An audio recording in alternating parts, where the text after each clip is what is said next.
Hello, and welcome to another wonderful Wired Wednesday. My name is Ashley, and this is Smartphone Photography. Our smartphones are attached to us most of the time now.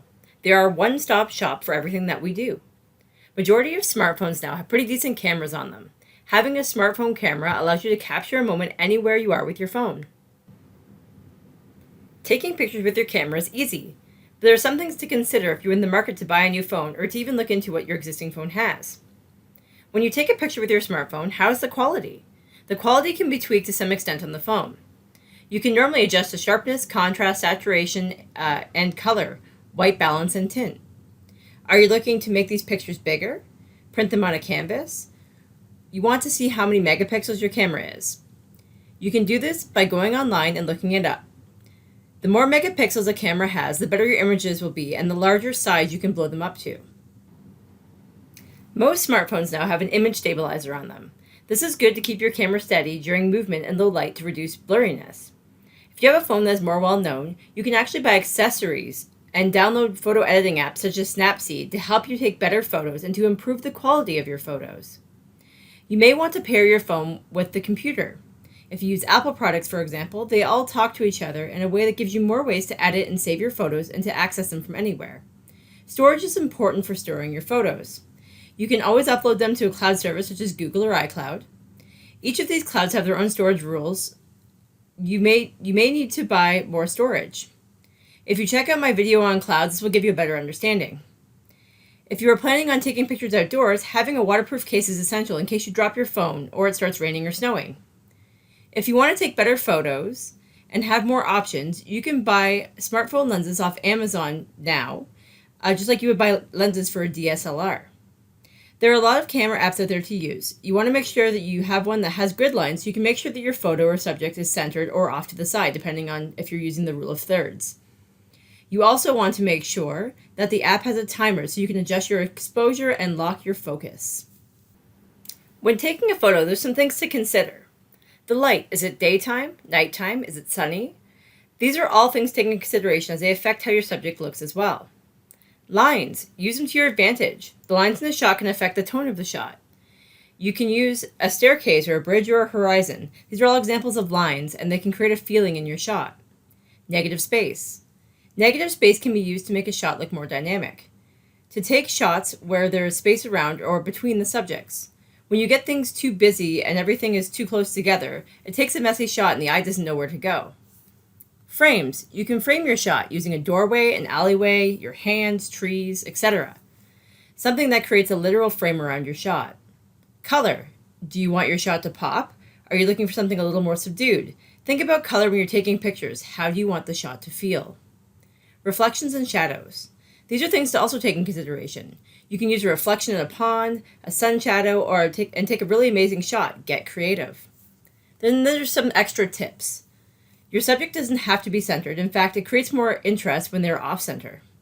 Make sure there isn't anything in the frame that shouldn't be there that would take away from the subject. If you are using lines, make sure they are in the right spot. Leave room around the edges. It makes for a nicer photo.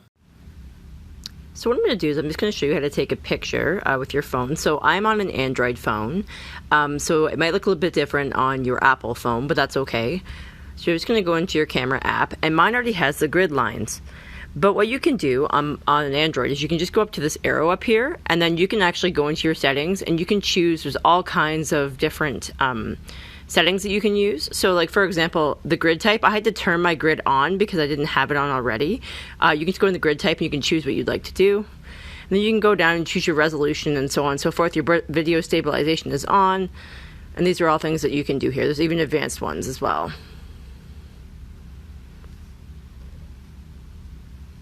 So, okay, so now I'm just gonna look here. This is my dog Copper. So I'm just gonna take a picture of him. So we're just gonna take a quick picture here.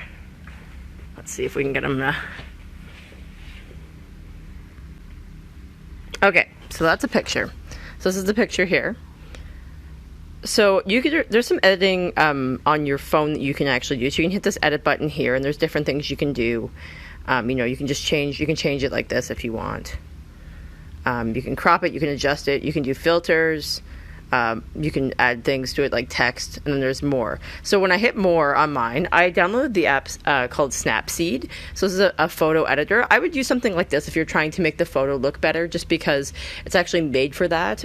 Your camera gives you kind of minimal things, but Snapseed's available on the Apple Store as well, like the App Store, as well as Google Play Store as well. So I'm gonna don't save those changes I just did.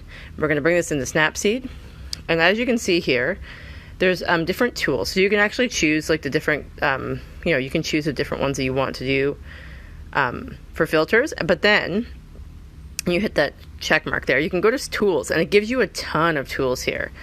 So if there's different things you want to try, it's like, portrait, you can blur the lens, you can do a vignette.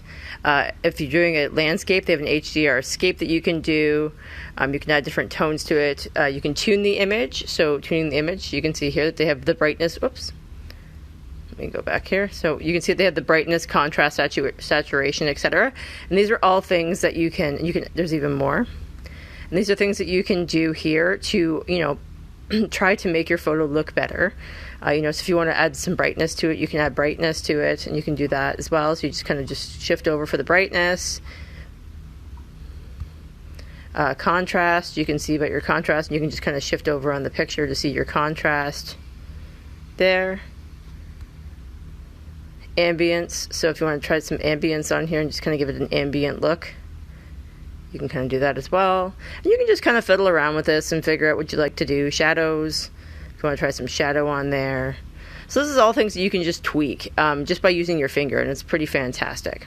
So I'm going to hit the check mark on that. I'm going to go back to tools. You can see the perspective. You can expand it. You can add curves, white balance. You can have grainy film. So let's just hit that and just see. So the grainy film gives you some different options here as well. So these are all things you can do with Snapseed. So when you're taking your photos, and you can just kind of pick something that you like, whatever you think looks good, it's up to you because you're the artist here. So there's a picture of my dog.